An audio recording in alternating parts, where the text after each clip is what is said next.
Yeah, hi everyone. Welcome to Emsley Lodge for another week. A little bit of a quiet sort of week through the week. A couple of horses, probably, I don't know. I was probably personally a little bit disappointed with a couple of horses, but at the end of the day, they were 25 to 1, 30 to 1, so they probably ran like 30 to 1 shots, I suppose. But I just thought Duke of Oz might have gone a little bit better in town the other day. He just sort of had the gun run, and the leader was just far too good for him, and sort of kicked away and got him off the bit a long way out. And he was chasing sort of a fair way out, and I thought he was okay, but he just might need a little bit of time between runs, that horse. And Honey Wine had a pretty tough run and probably had a few excuses. So anyway, those two will go back to sort of that sort of similar grade in the next couple of weeks.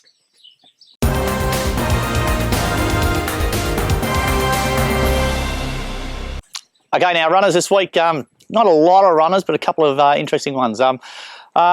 I actually got, today I've got Fortune Rose in down at Warrnambool, heavy 10 track. I'm not sure how she'll go on that. She's never been on anything more than a soft, so that's a real question mark, I suppose.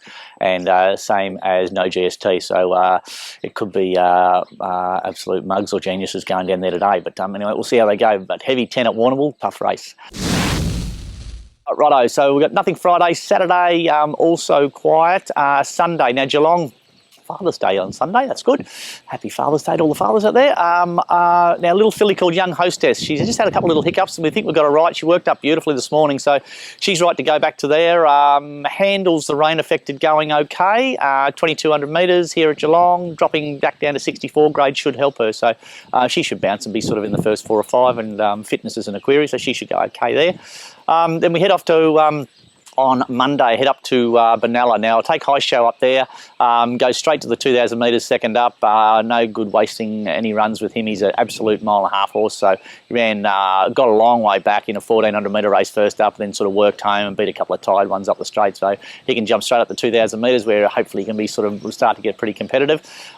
Pink Angel, I had her in a couple of spots now. We just keep hopping these heavy 10s, and that's no good for her at all. She's sort of not the straightest legged horses, and I don't think she'll handle a heavy track. So she'll probably go up to Benalla on Monday. It's a soft 5 up there now, so hopefully with a couple of nice days over the weekend, they get a bit of a better surface, and she can kick off her career up there. Tuesday, Ballarat. I was going to run Manza on Friday, but he just, I bored the work into him, and it just hasn't worked, and he just struggled a little bit with it. So I'm just going to back off him and just give him one nice little gallop Saturday, then head off to Ballarat on Tuesday. Back to 58 grade, that's his go, 2,200 metres, synthetic, handles it all, tick, tick, tick. He gets his chance, doesn't he? I expect him to go pretty good there, and he's probably our best chance for the week, I would think. G'day guys, welcome to Around the Stables. This week's horse is a new horse to the video called Flat Kapper. His nickname's Kapper, Around the Stables. Yeah, he's a nice, lovely sort of quiet horse. We had him in work last time, and he just wanted to sleep all day.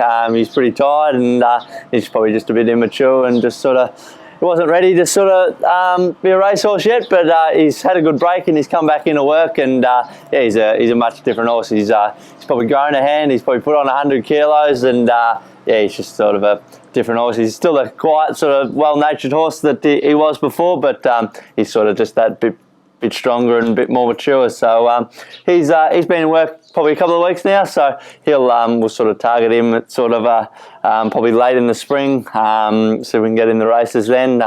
He's a beautiful sort of horse to work with, and I'm sure he's as much as he's grown, he's still got a lot more growing to do.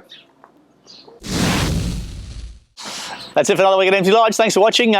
Geez, Trent's taking a good time to take holidays, isn't it? It's bloody freezing here at the moment and really, really wet. So if anyone's wondering where Trent is, he's off on a overdue holiday. They get a bit burnt out, these kids. They do a lot of travelling and working hard. So Trent's having a good, well-earned holiday.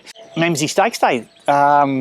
This weekend, probably. I think it's the first Group 1 of the year, so interesting to see how Daniel Bowman's horse goes. He's a really nice horse, that horse, so really interesting to see how he jumps up to that group level. Bloody good race, looking at the noms, so that's all exciting. Once you see the Memsey, you know the spring horses are in, so yeah, I suppose exciting times ahead. I don't know if we're going to have any real spring contenders. Got a couple of fillies that are sort of they're aimed at the Oaks. Whether they're good enough or whether they're ready enough is another thing, but it costs absolute nothing to dream, and we may as well set them for them and see how we go. But a couple of really nice fillies, and yeah, stay tuned. We'll sort of show them as we get closer to the spring and they get started close to racing.